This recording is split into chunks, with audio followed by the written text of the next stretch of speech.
بدي اسالك سؤال ما حد سالك اياه ابد بحياتك. اسألني واني خادم. زين ابو جنة، دائما اشوفك تحسب فلوس وتعد بالفلوس قدام العالم، يعني ما تخاف؟ لا والله ما اخاف.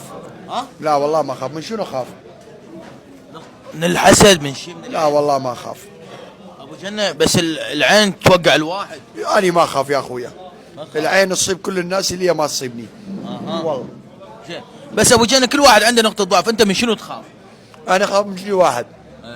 من اكبر شارب ما اخاف بس اللي ما يخاف من الله، لان اللي ما يخاف من الله يخوف.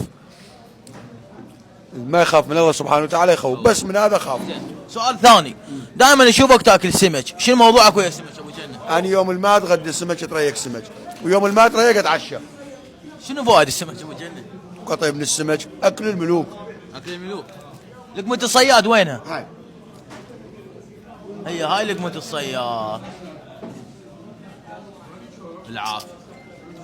اشرب اسبيرش. زين هذا الاسبيرش والله سودة الوادي من العالم كله تقول اسبيرش. هذا كل شهر انا القصدي منه 5 ملايين من ابو اسبيرش. والله لمده سنه. بدي احسبها 60 مليون بالسنه. بدي اسولف لك سالفه.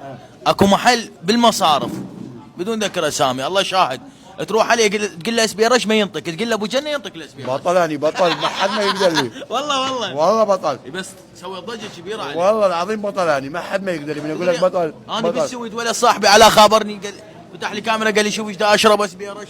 هسه انا اسوي هيك المقابل المباشر يصيح اسبيرش. بالعافيه عليك ابو جنة حبيبي.